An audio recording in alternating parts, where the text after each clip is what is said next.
Pelo sinal da Santa Cruz, livrai-nos Deus, nosso Senhor, dos nossos inimigos. Em nome do Pai, do Filho e do Espírito Santo. Amém. Ontem, encontrando vocês no momento do intervalo, eu vi tantas fotos, vi camisetas com a estampa daqueles que partiram, ouvi tantas histórias, e depois, a caminho de casa, meu coração foi assim, se alegrando em Deus por você estar aqui, mas participando da sua dor também.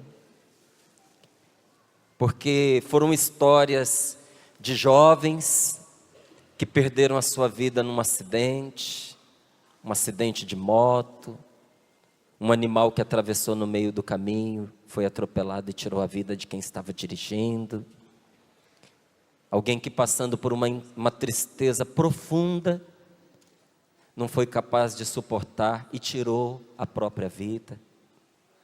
Enfermidades que colheram pessoas, assim, no ápice da sua história, com filhinho para criar, com casamento por acontecer, com gente que teria muitos anos pela frente para viver. E diante dessa realidade, a gente começa a se perguntar, não é? Perguntar a Deus, por quê? Por que essa pessoa tão boa, tão querida, era um filho tão amável, era uma pessoa assim, tão religiosa, não frequentava tanto a igreja, mas era uma pessoa temente a Deus, nunca fez o mal a ninguém. Por que ele? Não é? Por que ela? Faz tanta falta para a gente, não merecia morrer dessa forma. E assim nós vamos colocando as nossas questões nas mãos de Deus. Sobretudo para você que perdeu um ente querido, que tirou a própria vida, eu quero contar para você um episódio que eu experimentei, que eu vivenciei, e depois nós vamos vir aqui a palavra de Deus, que tem uma resposta para nós, do motivo pelo qual algumas pessoas se vão tão cedo. Eu morava em São Paulo e me fizeram o convite para poder pregar na Zona Leste. São Paulo, eu morava na Zona Norte, precisava ir para a Zona Leste, era um lugar longe, horário de rush, porque grupos de oração começam em São Paulo mais ou menos 7h30, 7h15, 7h30 com o terço, depois o grupo às 8 da noite. Então eu tinha que sair por volta de umas 5 e pouquinhas, 6 horas no máximo, para chegar lá a tempo. Quase 2 horas de trânsito, e quando eu cheguei lá, o pessoal tinha se desentendido um pouco com o padre, e o padre tinha resolvido cancelar aquela noite, e como as pessoas iriam para lá para poder fazer o encontro, para não deixar as pessoas sem nada, o padre colocou a missa no lugar daquela noite de oração que ia ter. Eu recebi essa notícia quando eu cheguei lá. Então uma pessoa veio para mim e disse assim: Márcio, você tinha 1h30 para você pregar e depois rezar com as pessoas, mas o padre vai fazer a missa. Eu falei, tá bom, eu sempre participo da missa. Não, quando o padre viu que você vinha, ele disse que você vai fazer a homilia. Eu falei, não vou, a homilia é coisa do padre, não é coisa do leigo. Não, mas o padre quer. Eu falei, o padre quer porque vocês insistiram, vocês ficaram ali na cabeça dele até ele deixar passar a homilia para mim. Não vou fazer, Márcio, não fomos nós, foi ele, né? Conversa vai, conversa vem. Ela disse, olha, vai ficar muito chato se você não fizer. Então é você, e o padre disse que você tem 40 minutos. Falei, tá bom. Aí comecei a preparar, porque eu sempre anoto as coisas que eu vou dizer. Comecei a preparar, enquanto eu preparava, uma pessoa sentou do meu lado, outra, disse assim, Márcio, fulana veio e conversou com você, disse que você tem 40 minutos, né? Eu falei, sim. Ela falou, o padre mudou, não vai ser 40, vai ser 30, e você vai falar do tema do seminário e do evangelho. Aí eu já peguei, fui lá ver direitinho, preparar também em cima do evangelho. Aí veio outra pessoa, sentou do meu lado e disse assim, Márcio, o padre pediu para te dizer que você tem 20 minutos, e você vai falar do evangelho, vai falar do tema do seminário e ele quer que você faça menção à campanha da fraternidade desse ano. Falei, tá bom. E comecei a reorganizar tudo, já estava quase rasgando, jogando fora. Quando veio alguém e disse assim, o padre está lá na sacristia e quer falar com você. Aí eu cheguei lá na sacristia e disse para ele, padre, eu não quero fazer homilia. Não, você vai fazer, meu filho. Eu falei, não, a homilia é o Senhor quem faz. O Senhor é o sacerdote. Eu tinha vindo para uma noite de oração. E aí a pregação fora da missa qualquer leigo faz. Mas na missa a homilia é do padre. Ele falou, não, mas eu estou chamando você e você vai fazer sim e não vai me desobedecer não, vai fazer. Eu falei, tá bom. Ele disse, então, tem o tema do seminário, né? Eu falei, sim. Ele falou, e te falaram que é para falar do evangelho? Eu falei, a homilia tem que falar do evangelho. Aí ele, então, vai falar do evangelho, vai falar do tema, e falaram para você que eu quero que faça a menção à campanha da fraternidade, falaram, sim senhor. Então, o evangelho, o tema do encontro, campanha da fraternidade, e hoje é missa do 7º dia de uma família, você tem que fazer a menção também. As 4 coisas, entendeu? Eu falei, sim senhor, eu entendi. 10 minutos, tá bom? Eu viajei 2 horas para falar 10 minutos. As pessoas olham para mim e acham que eu sou calmo. Eu não sou calmo.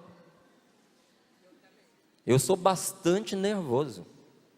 Eu sou nervoso. Eu sou irritadiço. Eu sou impulsivo. Mas eu sou controlado. Eu aprendi a me controlar.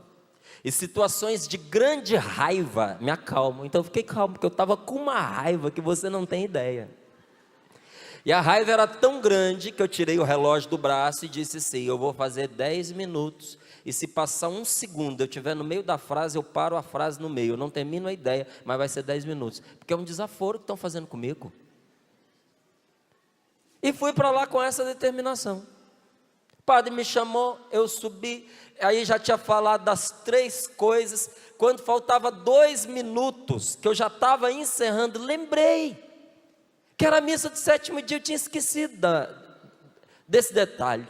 Aí, normalmente, as pessoas que vão para a missa do 7º dia, sentam mais na frente. Eu olhei no banco da frente, estava vazio, só tinha uma senhora, era tudo que eu sabia, que eu deduzi, ninguém me falou nada. Então, ao ver aquela senhora chorando, eu deduzi que talvez fosse o filho dela. E apontei para ela e disse, a senhora é a mãe do falecido? E ela fez com a cabeça que sim. Aí eu disse a ela assim, senhora, eu tenho pouco tempo para lhe dizer o que eu vou dizer. Então eu vou lhe dizer por meio de uma pergunta. Seu filho foi perfeito? Ela disse não. Ele só lhe deu alegrias? Ela disse não. Meu filho foi uma das pessoas que mais me fez sofrer na vida. Falei, ele decepcionou a senhora? Muitas vezes. Falei, e a senhora o ama? Aí ela disse, de todo o meu coração. Meu filho foi uma pessoa maravilhosa, não foi perfeito, me decepcionou, me fez sofrer, mas quem que não sofre não se decepciona com os outros? Eu amo o meu filho de todo o meu coração. Aí eu perguntei para ela assim, eu falei, então, e a senhora? Diante de tudo que viveu com ele, de dor, de tristeza, de decepção, se a senhora pudesse agora salvar o seu filho, a senhora o salvaria? Ela disse assim, se eu precisasse dar a minha vida para garantir a salvação do meu filho, eu morreria de bom grado. Falei, então, se a senhora com tudo que sofreu com ele, salvaria o seu filho, imagine Deus que não sofreu com ele. Seu filho não se decepcionou a Deus, porque Deus já sabia quem ele era, já sabia o que ele ia fazer. Deus em nenhum momento foi atingido pelos males que seu filho fez, pelos pecados que ele cometeu. Deus não tem nada contra o seu filho. Se a senhora o salvaria com o amor que a senhora tem, imagine Deus que o ama muito mais. E aí me veio à cabeça um exemplo, e eu dei o exemplo porque o tempo estava acabando, eu não tinha como pensar. Falei, olha, há um tempo atrás, na igreja tinha uma situação bastante incômoda. que se, por exemplo, uma pessoa se suicidasse, ela não podia ser enterrada em cemitério cristão, porque considerava-se que a pessoa cometeu um ato de desespero de Deus, não espera mais. Veja, desesperar é não esperar mais, é perder a esperança. Então, o suicídio é considerado um ato de desespero da bondade, da misericórdia de Deus. Então, considerava-se que a pessoa que suicidou-se, que ela iria para o inferno, que não tinha salvação. Então, por isso, muitas vezes não se fazia a encomendação do corpo, ela não era enterrada em cemitério cristão, e a pessoa carregava, a família carregava no coração a tristeza de acreditar que aquela pessoa tinha se perdido para sempre. Só que isso nunca foi a posição oficial da igreja. De verdade mesmo, a igreja nunca pensou assim. Tanto que, gente, o pessoal está conversando muito alto aqui na lateral. Por favor, as senhoras aí do ladinho, fazer silêncio, por gentileza, que está atrapalhando todo mundo. Obrigado. A igreja nunca se posicionou oficialmente dessa forma. Porque entre a corda que aperta no pescoço e o falecimento da pessoa, existe um abismo de amor chamado misericórdia de Deus.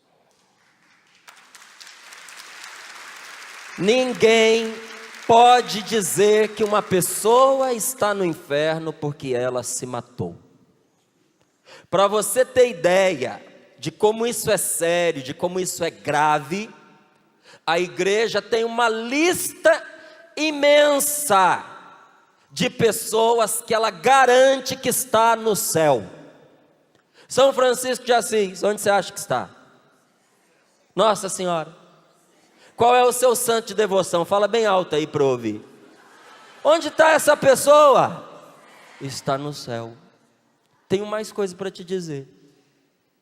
Tem pessoas da sua família que ninguém dava uma vírgula por esta pessoa. Ela era esquecida, desprezada, abandonada, não tinha dinheiro, era pobrezinha, não tinha estudo, mas no cantinho dela ela tinha uma intimidade imensa com Deus que ninguém nunca soube.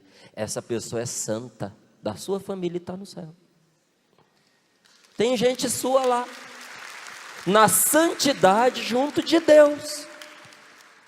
E se a igreja estudasse assim a fundo a história desta pessoa, poderia dizer para você: essa pessoa da sua família está em Deus. Talvez ela não fosse para os altares, porque quais são os santos que vão para os altares? Aqueles que se tornaram uma referência ampla para muitas outras pessoas, que você olha e diz assim: essa pessoa vale a pena imitar. Então a igreja que aponta milhares e milhares de nomes de pessoas, garantindo, dizendo: esta pessoa sem dúvida nenhuma está no céu. Essa mesma igreja nunca disse de ninguém que estava no inferno.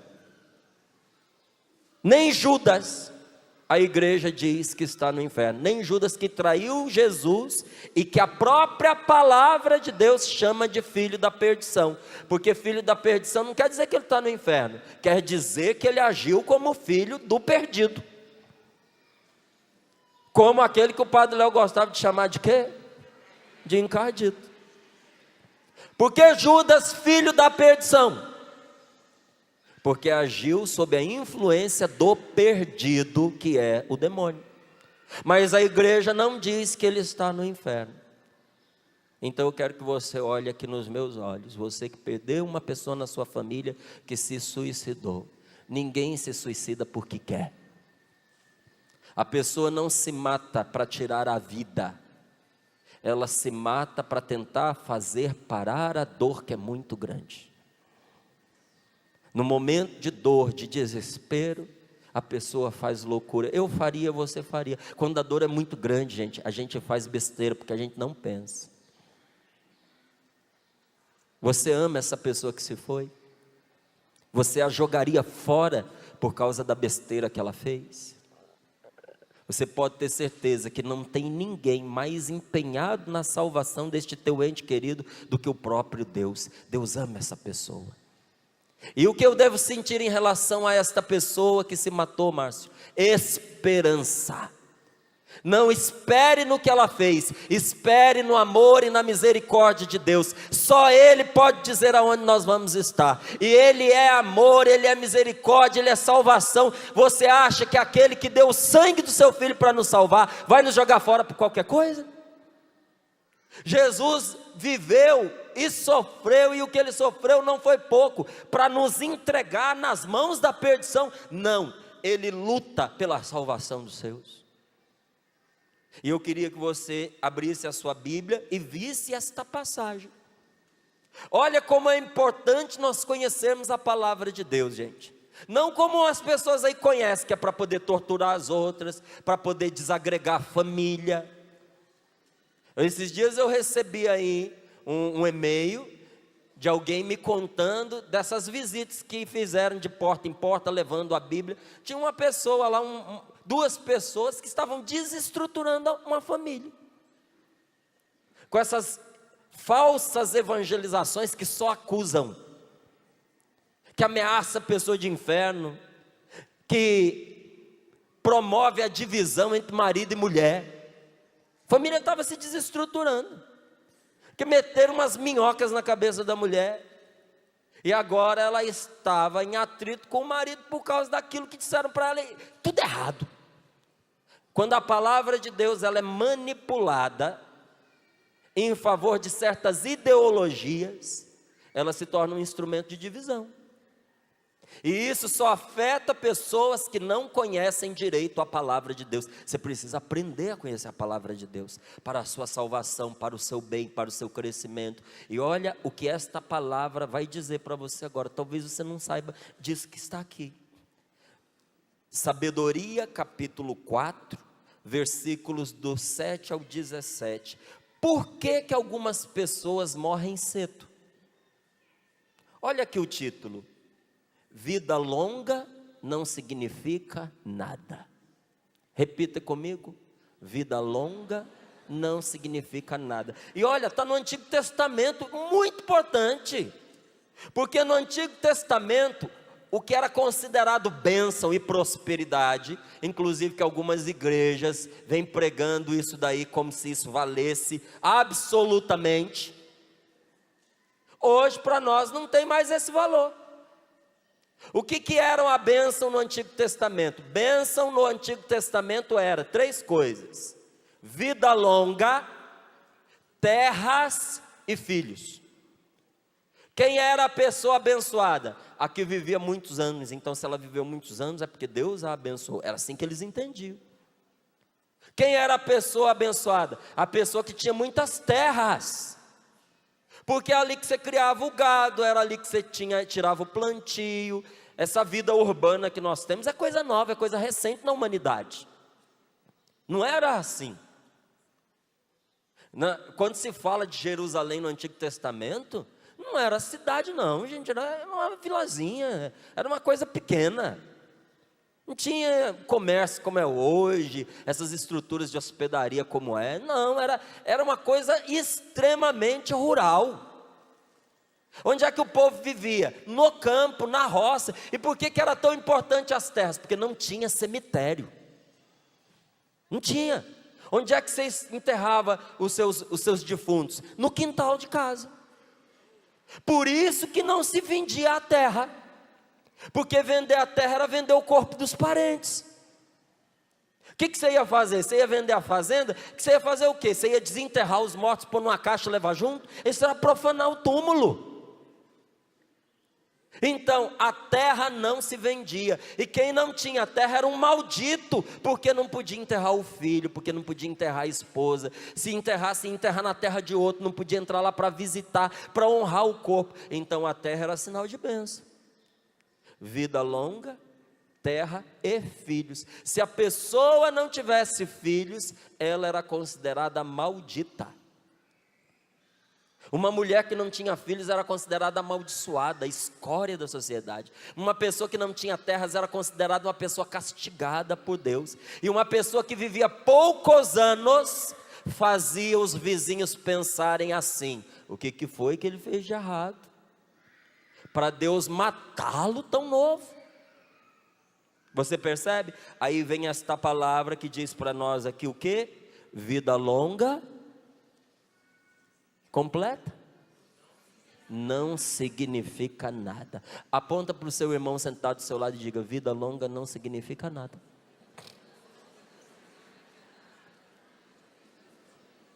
Olha nos olhos dele e diga: eu quero que você tenha uma vida longa, mas que seja uma vida boa, porque uma vida longa e ruim é um inferno. Olha só, o que é um inferno? O inferno é uma existência sem fim no mal.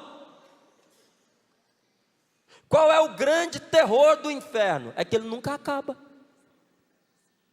Quando uma pessoa morre, ela não deixa de existir, não deixa. Ninguém deixa de existir, nem o diabo deixa de existir. Quando ele terminar a ação dele, que Deus vai pôr um fim nela, a palavra de Deus nos promete isso, a ação dele terá fim, mas ele não terá fim, porque nem o demônio pode, à custa da própria vontade, deixar de existir. E Deus não retira o dom que ele deu a você a existência, ele não vai tomar. O inferno é a pessoa existir eternamente, para sempre, no mal, na tristeza, na solidão, no desamor. Pense em tudo que na sua vida levou você a se desesperar. Multiplique isso infinitamente. E pense nisso sem fim, nunca mais acabando. Aí você tem um retrato do que é o inferno, um retrato, porque ainda é pior do que você imaginou. Então, quando você vê uma pessoa tendo uma vida longa, mas infeliz, no vício, no erro, no pecado, só fazendo mal, semeando o inferno à volta dela, sendo infernizado pelos outros, sem Deus na vida, isso é uma tristeza. Aí a gente até entende que a pessoa não queira viver. Então diga para o seu irmão: eu te desejo uma vida longa e boa, uma vida santa, porque uma vida santa vale mais do que uma vida longa. Olha lá o que diz a palavra: o justo, preste atenção, o justo aqui é aquele que Deus justificou, não é a pessoa perfeita, mas é aquele que se pôs debaixo da misericórdia de Deus. O justo, porém, ainda que morra prematuramente, olha aqui, ó, prematuramente, morreu antes da hora. O que é um parto prematuro? A pessoa nasceu antes da hora. O que é uma morte prematura? A pessoa morreu antes da hora.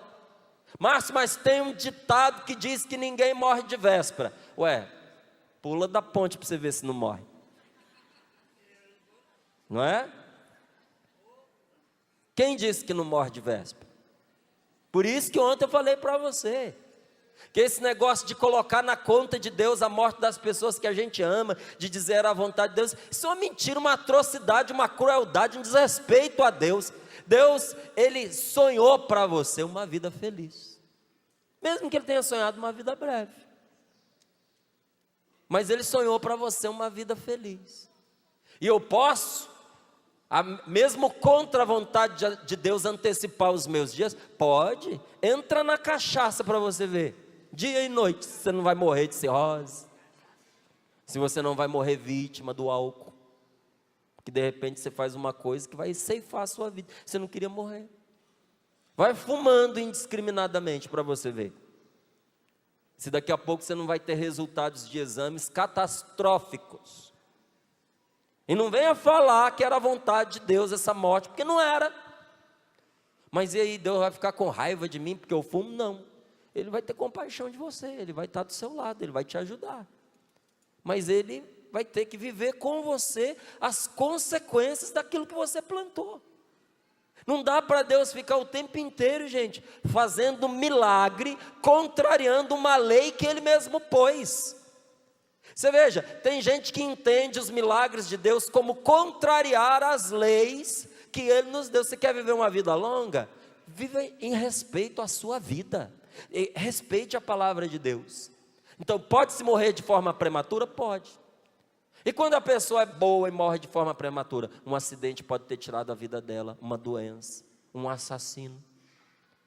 O justo, porém, ainda que morra prematuramente, encontrará descanso. Olha aqui, mesmo que ele morra cedo, ele encontrará descanso. A velhice venerável não é a de uma longa duração. A velhice boa não se mede pelo número de anos. O bom senso, gente, uma pessoa sensata, olha o que diz a palavra de Deus. É como se tivesse cabelos brancos, mesmo que ela seja jovem, mesmo que ela não tenha envelhecido, mesmo que ela não tenha ruga no rosto, mesmo que os seus cabelos não tenham embranquiçado. A verdadeira velhice, que coincide com a sabedoria, não vem pelo número de anos acumulados. E uma vida sem mancha não equivale à idade avançada. Agradando a Deus, o justo é amado por Ele. Vivendo entre pecadores, Deus o transferiu para outro lugar. Por quê? Leia lá comigo o versículo 11, olha lá. Foi arrebatado para que a malícia não lhe pervertesse a inteligência, nem o engano seduzisse a sua alma. Pois o fascínio da frivolidade obscurece os valores verdadeiros, e a inconstância das paixões transtorna a mente sem malícia. Tendo alcançado em pouco tempo a perfeição, completou uma longa carreira. Sua alma era agradável ao Senhor, que por isso apressou-se em tirá-lo do meio da maldade. As pessoas veem isso e não compreendem, elas não refletem no seu coração que a graça e a misericórdia de Deus são para os eleitos do Senhor, e que Deus intervém em favor dos seus santos. Mas o justo morto condena os ímpios vivos. Seu testemunho de vida denuncia a maldade de quem fica. E a juventude cedo terminada, mas o justo morto condena os ímpios vivos. E a juventude cedo terminada condena a prolongada velhice do injusto. Os injustos, diz aqui, eles verão o fim do sábio e não compreenderão o desígnio de Deus sobre ele, nem porque o Senhor o pôs em segurança. Palavra do Senhor. Eu te pergunto, vale a pena aplaudir essa palavra? Você alguma vez na sua vida tinha entendido a morte desse seu ente querido como a possibilidade de Deus o estar colocando em segurança? Para a pessoa temente a Deus, a morte prematura, minha gente, nunca é uma desgraça. Se esta pessoa tinha comunhão com Deus, mas Márcio, ele estava numa depressão tremenda, estava doente. Uma pessoa que está louca não pode ser responsabilizada pelos atos dela, concorda? Se um louco escapa do hospício e mata alguém, você vai ficar com raiva dele? A gente vai ficar com raiva de quem deixou ele escapar. Ele é doente. A depressão muitas vezes tira a sanidade da pessoa. Não é que eu estou dizendo que a pessoa deprimida é louca. Estou dizendo que a depressão muitas vezes, pela sua gravidade, cega a pessoa deprimida, tira a sanidade dela. Quer dizer, ela naquele momento não é responsável pelos próprios atos. Você não pode condenar a pessoa ou taxar que a pessoa está no inferno por causa disso. Olha a história dela, era uma pessoa boa, era uma pessoa que buscava a Deus. Eu conheço a esposa de um falecido, essa esposa é muito amiga minha, muito querida, marido ministro da Eucaristia, de oração, uma pessoa que amava a Deus, rico, muito dinheiro, fazia o bem indiscriminadamente, Uma pessoa dentro da família, até muitas vezes incompreendida, porque era boa demais, entrou numa depressão. No dia de Páscoa, a esposa com ele numa clínica de recuperação para pessoas depressivas, em pleno tratamento. Dia de Páscoa, domingo de Páscoa, a esposa queria ir à missa, porque eles, católicos praticantes, e ele aparentemente tudo bem. Ela conversou com ele e disse, vamos. Ele falou, olha, não estou bem para ir, porque estou desgastado, cansado, vou atrapalhar até você, mas vai você, eu vou ficar bem, eu estou bem. O tempo que ela gastou para ir à missa, quando ela voltou, ele estava enforcado. Você condenaria essa pessoa? Você mandaria esse homem para o inferno? Não era senhor de si, gente. Eu olho, eu não vejo o suicídio dele. Ele cometeu, não vejo suicídio. Eu vejo a morte. E vejo uma pessoa boa nas mãos misericordiosas de Deus. Só que quando a morte entra, ela também cura de todas as nossas enfermidades.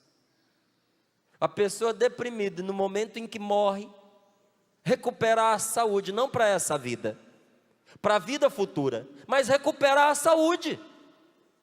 E ali ela tem plena consciência de que o que ela fez porque estava doente, e naquela hora ela percebe qual foi a escolha que ela fez de uma vida inteira. Então veja, para a pessoa temente a Deus, a morte que acontece antes da hora, nunca é uma desgraça.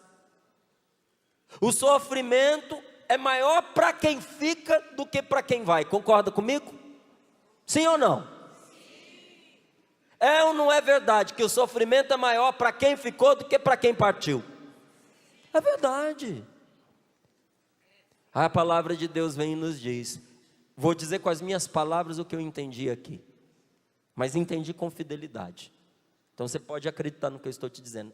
Resumindo esta palavra, o que ela está dizendo para nós? Viveu pouco, mas viveu intensamente.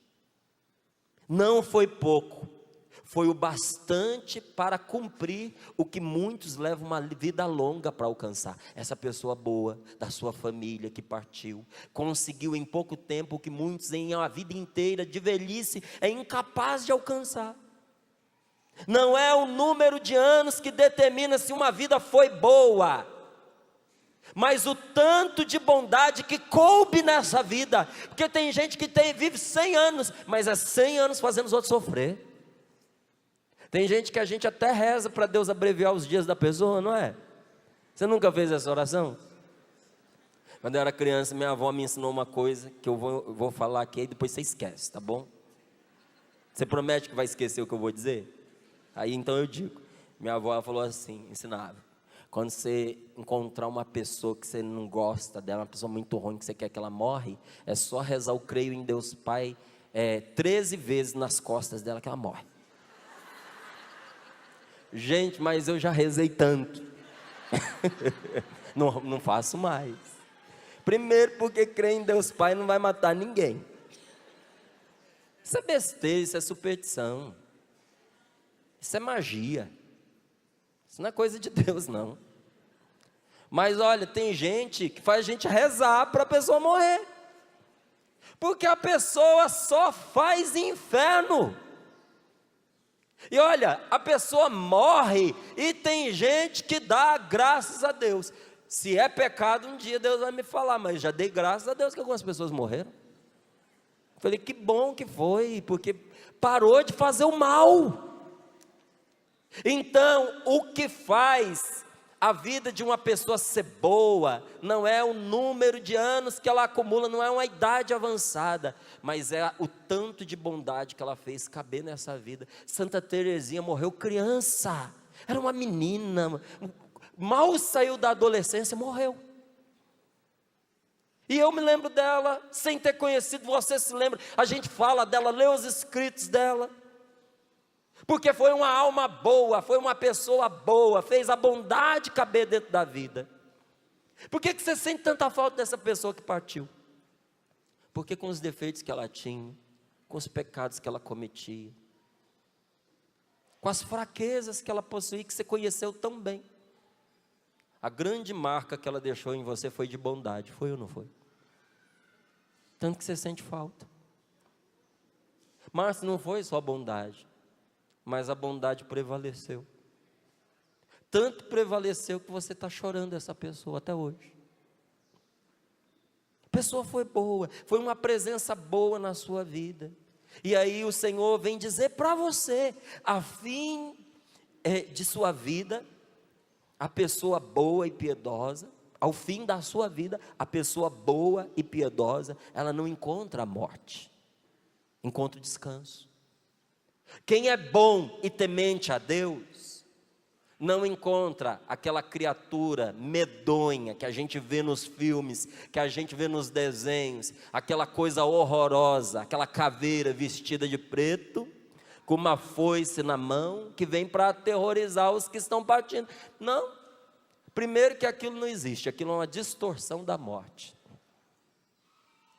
Eu tenho testemunhos maravilhosos de pessoas que morreram no leito da sua casa ou do hospital, cercada de gente querida, forrada de amor, segurando na mão dos seus parentes, perdoando, sendo perdoado, lembrando coisas boas, e na hora, segurando. Eu conheço a pessoa, na hora da morte, dizendo assim: agora eu preciso ir, porque Nossa Senhora veio me buscar. Não tinha caveira com foice, vestida de hábito preto. Ao fim da sua vida, mesmo uma morte trágica, a pessoa de Deus não encontra a morte, encontra descanso. Deus amou essa pessoa, se agradou dela e por essa razão preservou-a antes que o mal pudesse tocá-la. Olha o Senhor nos dizendo, a pessoa foi embora mais cedo para que não se perdesse a beleza de sua alma, para que a malícia não corrompesse seu coração, nem a astúcia pervertesse a sua alma. Quanta gente nós conhecemos que eram boas pessoas, mas que o convívio com gente má tornou a pessoa cínica. Quantas pessoas se tornaram cínicas pelo convívio com a maldade alheia, de conviver com gente cruel, de conviver com gente mentirosa, apesar de tanto tomar pancada, de ser traída, de ser enganada. Chega uma hora que ela diz: meu Deus, nessa vida eu só tomo chumbo. E chega uma hora que ela escolhe ou a santidade e firma o pé no bem e diz assim: mesmo apanhando pelo que é certo, eu vou ficar com Deus. Ou se a pessoa viveu uma vida, tentou viver uma vida boa sem Deus, nessa hora é igual parafuso, ela espana, ela perde a pegada e se torna cínica. Você olha para ela e não reconhece. Cadê aquela pessoa boa? Por que ela se tornou assim irônica? Por que ela se tornou assim malvada? Por que ela se tornou vingativa? Porque a maldade entrou no coração dela. E o Senhor diz que a muitos dos seus amados Ele preserva-os, levando-os para junto dele. Mas para quem fica, a dor permanece. Queria que você pegasse a sua Bíblia comigo em Tobias, capítulo 3, versículos do 7 ao 10. Para você ver o que o sofrimento de quem fica pode fazer com a pessoa. Olha o que o sofrimento causou na vida de Sara. Por causa da experiência repetida das perdas, e eu não tenho dúvida de que muitos de nós que estamos aqui fizemos essa experiência de perder sucessivamente pessoas. Morreu um, depois, pouquinho tempo depois vai o outro, e depois o outro, ao ponto de você se perguntar assim: o que está acontecendo com a nossa família? Parece que está todo mundo morrendo. Sara viveu uma experiência terrível, e foi tão drástica para ela essa experiência que ela pensou em se matar. Olha como a Bíblia ela é sincera. A Bíblia não conta histórias bonitas, ela conta histórias verdadeiras. A Bíblia não conta a história dos outros, ela conta a minha história e a sua história. E a história de muitos de nós está nessa palavra que você vai ler agora.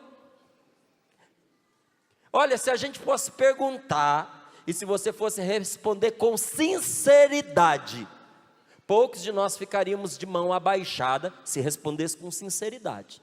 Se eu perguntasse aqui, quem alguma vez na vida já pensou em se matar? Eu teria que levantar minhas duas mãos, eu já pensei muitas vezes. Tenho certeza que em algum momento isso já passou na sua cabeça. Se escapar, são pouquinhos. E tem uns que escapam por causa do medo, né? Eu tinha um amigo que ele disse assim, o que me preservou das drogas foi o medo da agulha.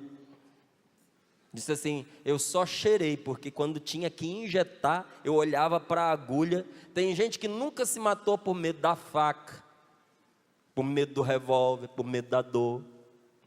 Mas que passou besteira na cabeça, passou. Na cabeça de Sara, passou. Olha lá, Tobias capítulo 3, versículo 7 seguintes. No mesmo dia sucedeu que Sara, filha de Raguel, que morava em Ecbátana, na Média, também teve de ouvir insultos de uma das criadas de seu pai. O motivo é que ela fora dada em casamento a 7 homens, um de cada vez, viu gente? Mas Asmodeu, o demônio malvado, matava-os antes de terem relações com ela. De fato, dizia-lhe a criada, és tu que matas os teus maridos. Já foste casada com 7 homens e com nenhum deles tiveste prazer. Por que nos maltratas por causa dos teus maridos, por terem morrido?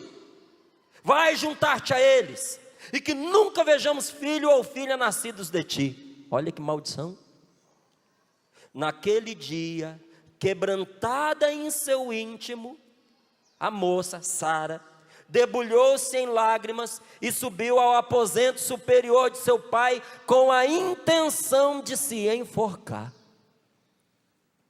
Pensando melhor, porém, disse, poderiam ainda censurar o meu pai e dizer-lhe, tinhas uma só filha muito querida, e ela veio a se enforcar por tantos infortúnios, e assim eu levaria a velhice do meu pai cheio de tristeza à morada dos mortos. É melhor para mim, olha aqui gente, presta atenção nisso, é melhor para mim, em vez de enforcar-me, suplicar ao Senhor que me faça morrer, para eu não ter mais de ouvir esses insultos na minha vida. E aí Sara faz uma oração maravilhosa. A salvação de Sara foi, em vez de fazer o que o sentimento dela mandava, o que o sentimento dela mandava ela fazer? Se enforcar. O que o seu sentimento tem mandado você fazer?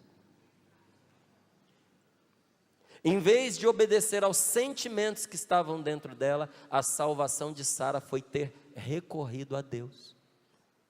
E no momento em que ela recorreu a Deus, aí está a oração, depois você lê, salta para o versículo 16, olha lá.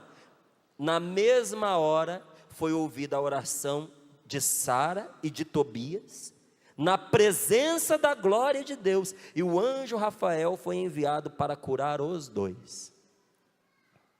Palavra do Senhor. Sara enfrentava um mal tríplice.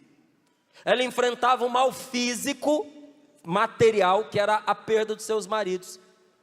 Ela era de uma família pródiga, de uma família promissora, por isso ela tinha candidata ao casamento. E devia ser uma mulher muito bonita. Ela já tinha tido 7 maridos, mas ela não podia consumar o casamento. Ela não tinha nem sequer a primeira relação sexual com eles, porque na noite de núpcias, o demônio matava o marido dela. Tanto que quando Tobias apareceu na vida dela, o pai de Sara recebeu Tobias desconfiado.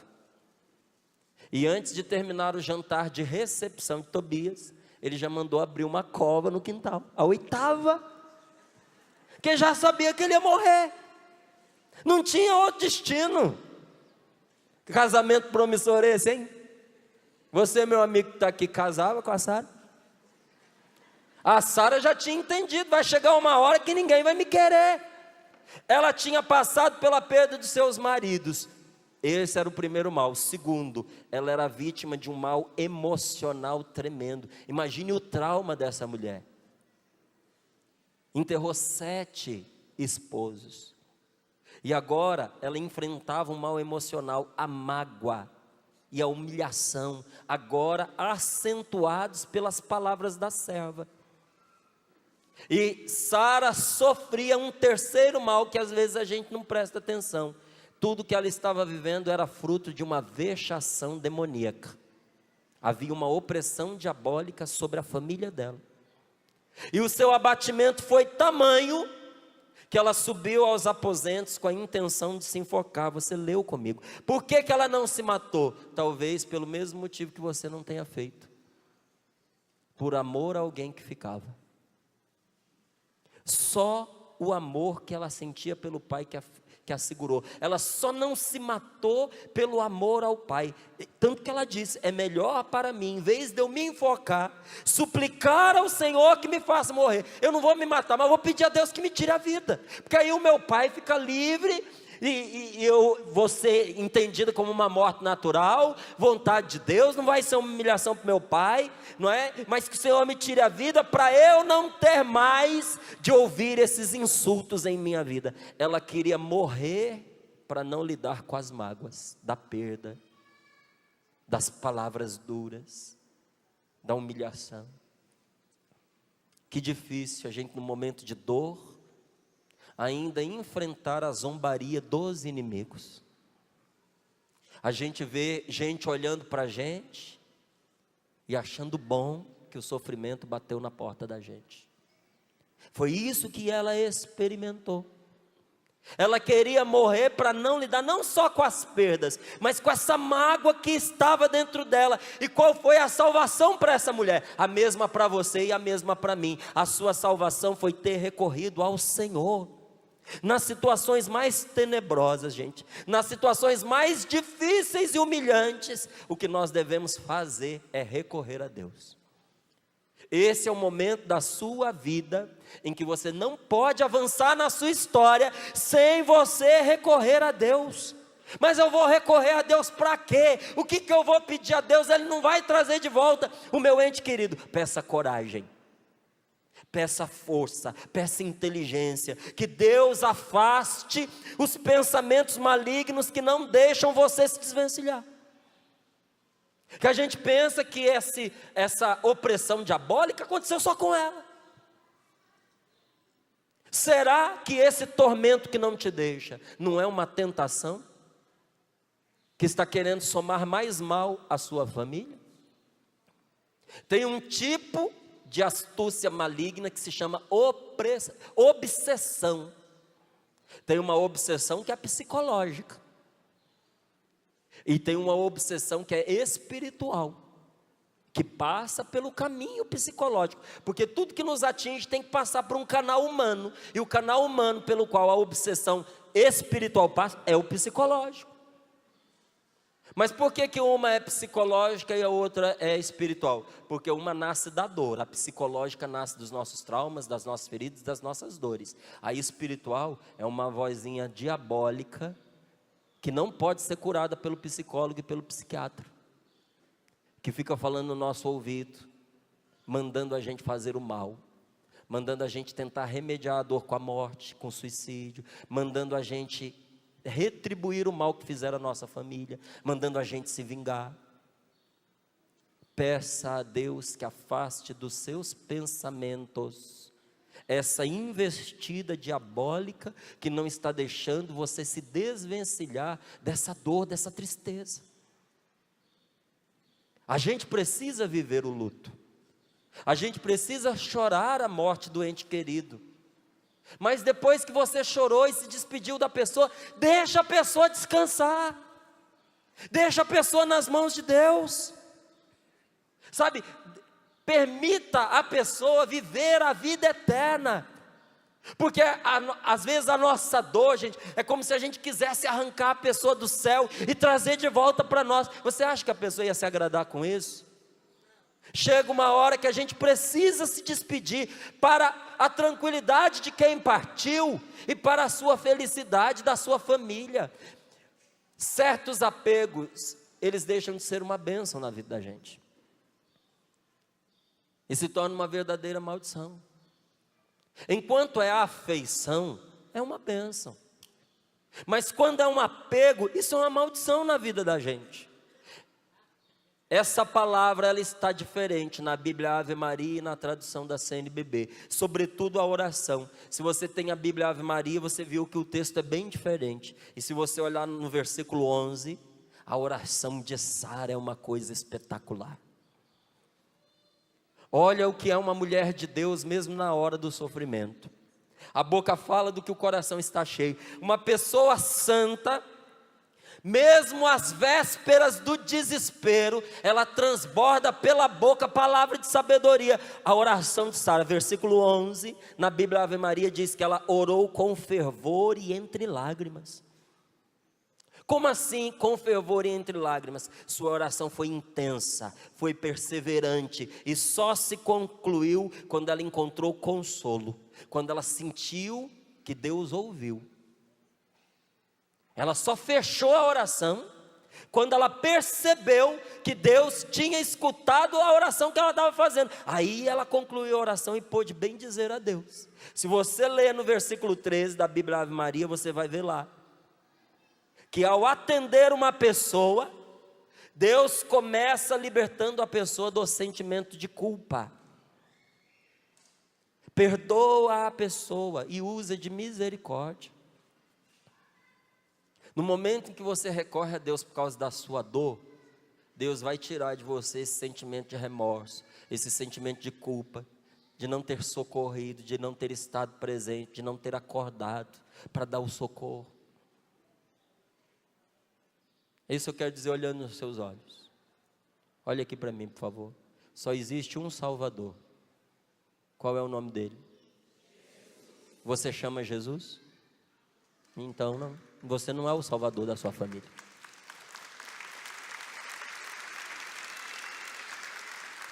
Nós temos que perder esse complexo de Salvador. Ah, se eu tivesse acordado naquela hora, eu poderia ter socorrido. Meu filho, você é humano. Você é de carne e sangue. Você não é um robô, você não é um despertador. Você não tem um sensor ligado na pessoa que ela passa mal, você acorda. Se respeite. Pare de besteira, pare de ficar arrumando motivo para você sofrer, para você se culpar. Acorda. Você sentir a dor, tá certo, doeu mesmo, mas você ficar inventando história para aumentar o sofrimento, para de besteira. E para de ficar ouvindo besteira. Eu fui para o Nordeste, encontrei uma mocinha, o primeiro filho dela começou a ficar doente, em uma semana ele faleceu. E faleceu porque ela ficou quase até as 2 da manhã vigiando ele no bercinho. Já tinha dias que ela não dormia. No momento em que ela dormiu, pouquinha coisa depois, ela não tinha condições de ficar acordada. A criança broncoaspirou o leite. Ela dormiu às 2, acordou por volta das 4 e pouquinha. O neném já estava em sofrimento. Ela levou para o hospital. Não conseguiram salvar o bebezinho dela. Linda criança. Linda. E a primeira dor dela: se eu não tivesse dormido, meu filho estaria vivo. Como? Já tinha dias que ela não dormia. Ela dormiu por 2 horas, dormiu às 2 da manhã. Essa criança poderia ter vivido isso em qualquer momento. Uma hora ela ia ter que dormir, gente. E aí, nesse desespero que fica, vem gente numa seita aí dos negócios esquisitos e diz para ela que quando uma criança inocente morre, é Deus punindo o pecado da mãe. A mãe cometeu algum pecado grave, ele estava vingando o pecado que ela cometeu. E a pobrezinha não conseguia se libertar dessa ideia. Eu falei, ela veio me perguntar o que eu achava. Eu olhei para ela e disse: num Deus assim eu não acredito. Um Deus mau, cruel, que mata o filho para vingar do pai e da mãe. Um pecado que ela nem lembrava, que ela disse que já tinha passado a vida inteira em revista, para ver se achava o que ela tinha feito. Estava com medo de ter outros filhos e de passar pela mesma experiência. É o que dá quando a gente fica batendo de porta em porta, buscando resposta em lugares onde Deus não está. Para de ficar arrumando loucura para a sua cabeça. Você vai ficar louco. Ah, mas estou quase enlouquecendo. Não, você vai ficar louco. Você vai ficar louca. Se você não criar juízo, se você não se firmar em Deus, você precisa se firmar em Deus. Ele vai ser a sua força. E no momento que você se une a Ele, Ele já vai libertando seu coração, fazendo você entender que tem coisa que não está nas suas mãos. Fala para o seu colega aí de cadeira, tem coisa que não está nas suas mãos, mesmo que você queira. Sei que você queria que fosse diferente. Fala para ele, pode falar. Eu sei que você queria que fosse diferente. Mas tem coisas, meu querido, que não está nas suas mãos. E no versículo 21, a oração de Sara, na Bíblia Ave Maria, diz assim, mostra que após a tribulação, veja, presta atenção, após a tribulação, Deus assegura a libertação. Depois dessa dor que você está enfrentando, deste sofrimento que você está vivendo, você será libertado, você será libertada. Deus está esperando para livrar você e Ele vai te livrar. Esse acampamento de oração é um acampamento de libertação, você concorda? Você confirma? Nós não estamos aqui, gente, para ignorar a experiência que nós vivemos. Eu sei que muitos não vão sair daqui como cabritos pulando de alegria. Mas você vai sair desse acampamento de oração, não por causa das pregações, das orações que nós fizemos, mas porque você teve a coragem de aceitar o convite de Jesus para vir aqui. Você vai sair daqui libertado, com o coração leve, com alegria brotando dentro de você. Você vai voltar para sua casa levando esperança.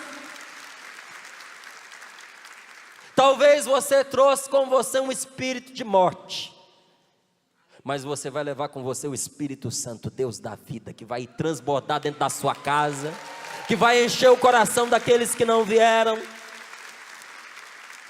O Senhor usa a própria tribulação para libertar a pessoa.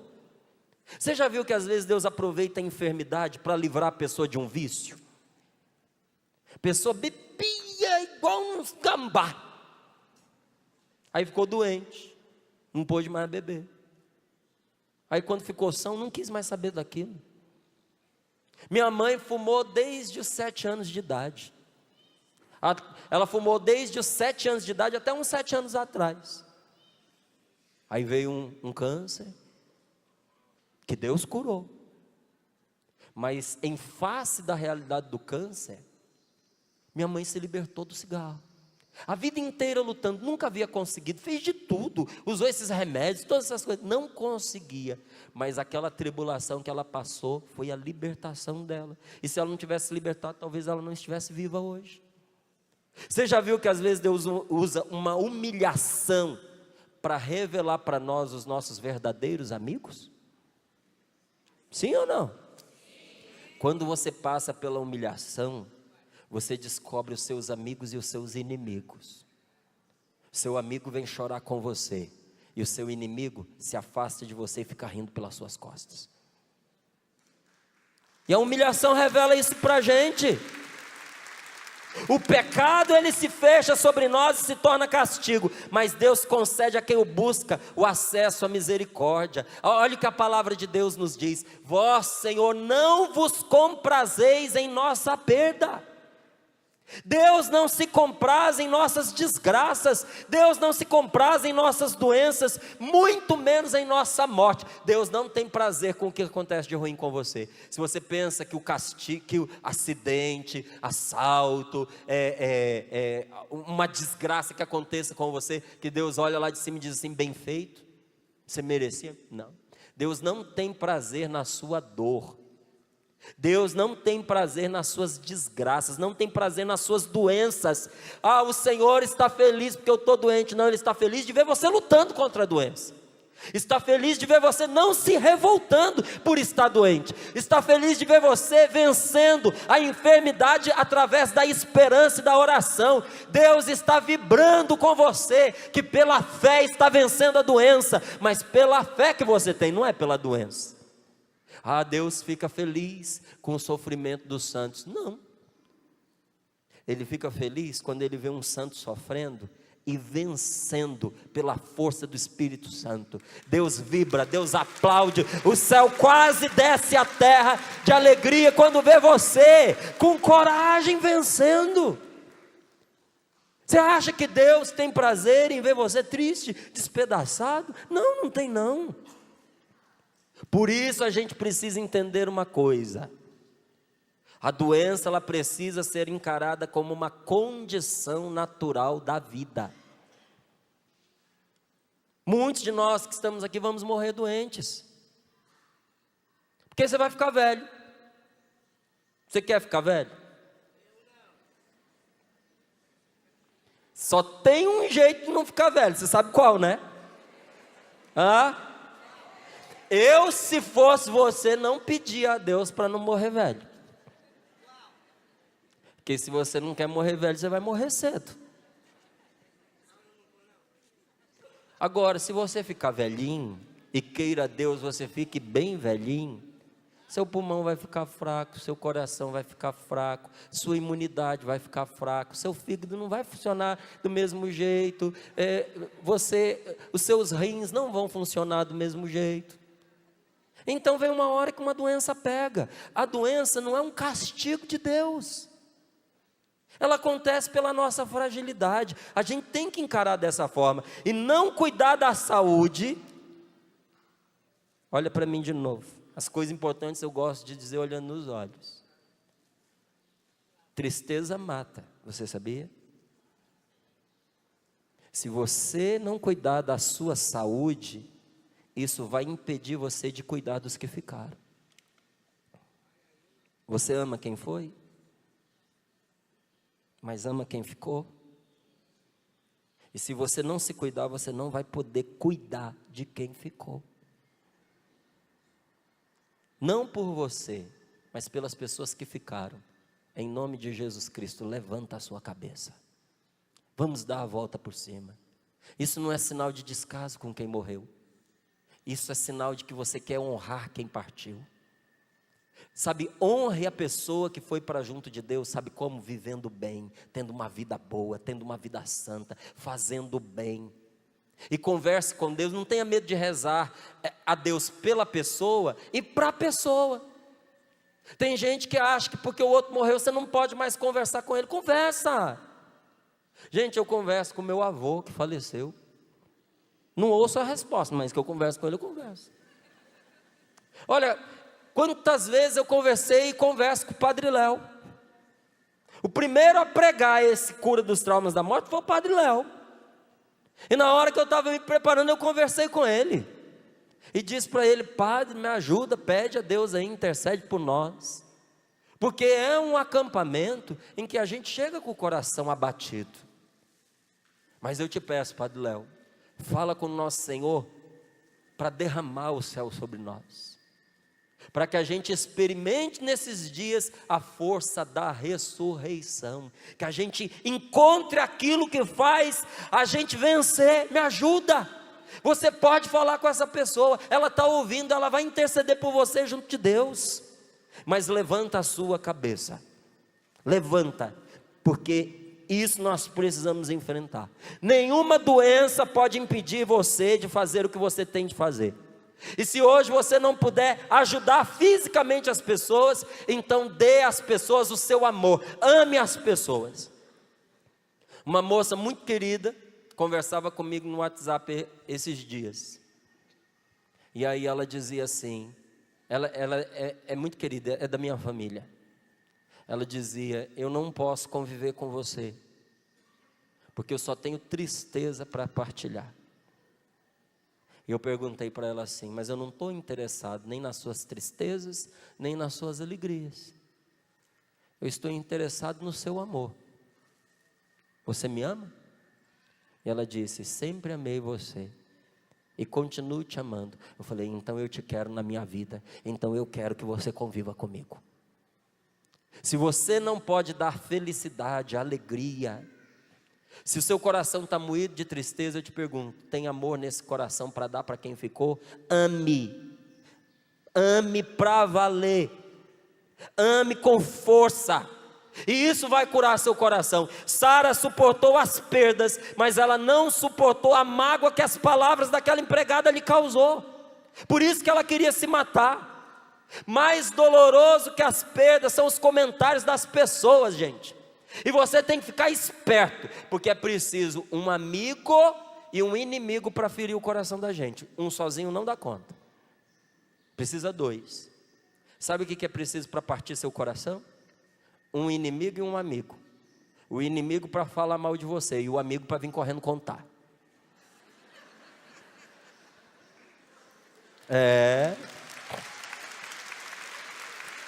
Se você é amigo de alguém, pare com esse leve trás babaca, que só faz causar sofrimento na vida das pessoas. E tome cuidado com amigo que só sabe anunciar desgraça para você, fazer fofoca, dizer do outro que está falando mal de você, de quem debochou da sua família, de quem riu do seu sofrimento. Não dê ouvidos a isso. O corpo doente precisa de médico. O coração doente precisa de uma presença amiga, de uma palavra afetuosa que saiba curar a dor. Sara foi buscar no único que podia curar o seu coração, naquele que depois da tempestade manda a bonança. Você passou pela tempestade e você sobreviveu. Está vindo um tempo bom aí pela frente, confia em Deus. Vamos ficar de pé para a gente rezar?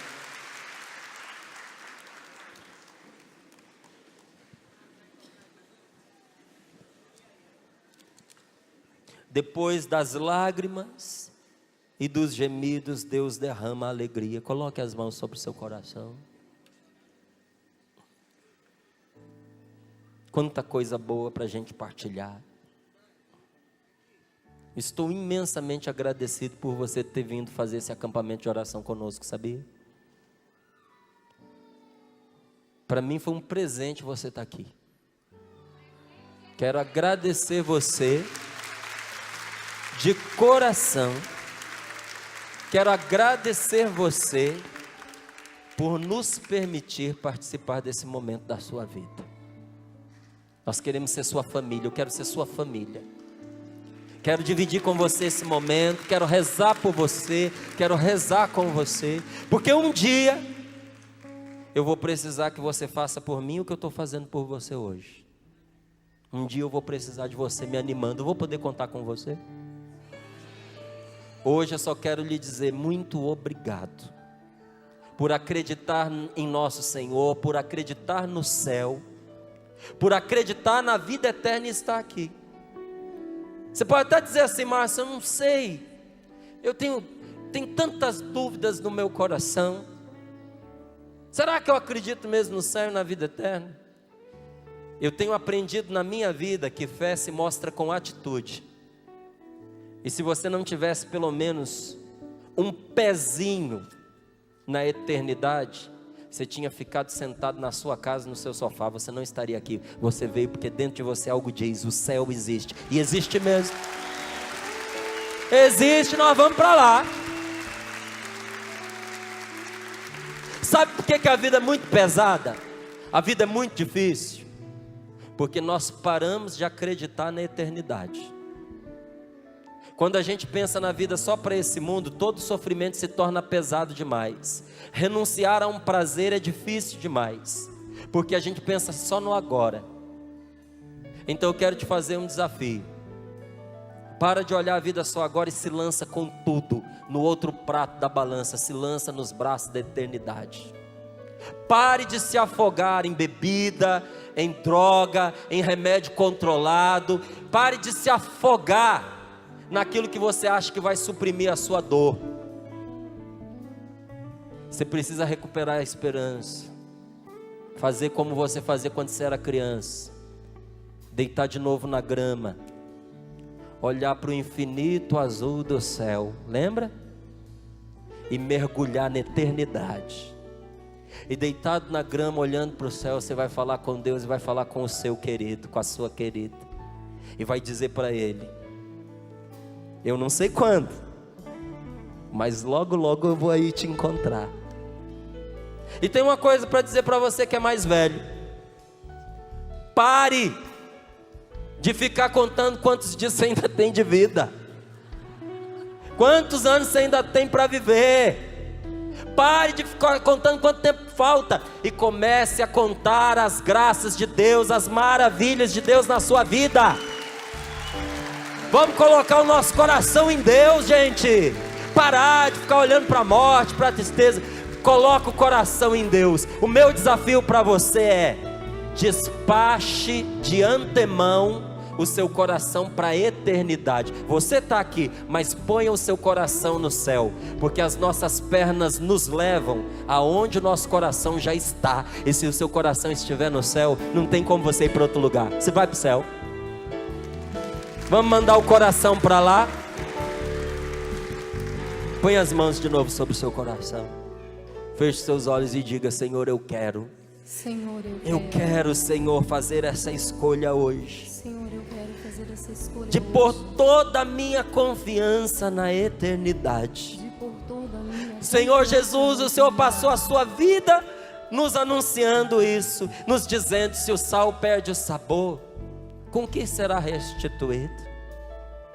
De que me serve, Senhor, ganhar o mundo inteiro, se eu vier a perder a minha salvação, se eu vier a perder a vida eterna? De que adianta eu segurar as pessoas comigo, se para isso eu fizer da minha vida um inferno, ou viver no inferno? Senhor, esse apego louco a essa vida, onde é que eu tenho a cabeça, onde é que eu tenho o juízo? De que me adianta, Senhor, viver uma vida de conforto, de prazer, se essa vida não for para sempre?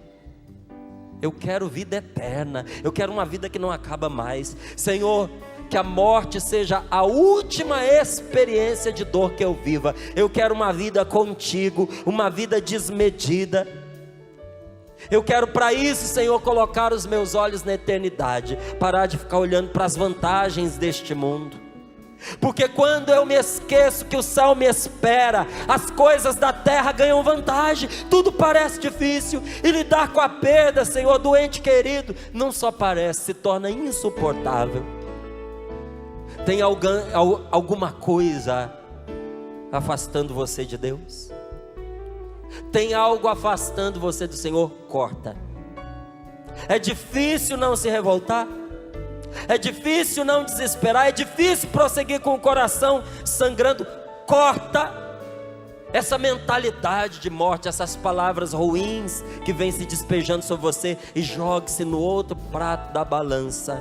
Vamos tirar a força daquilo que é momentâneo e passageiro, e vamos investir naquilo que é eterno. Vamos dizer com fé: Senhor, eu quero a eternidade. O que é isso que eu estou vivendo comparado à eternidade? Abra os seus olhos e diga para o seu irmão que está do seu lado: o que é isso, meu querido? O que é isso que você está sofrendo comparado à eternidade?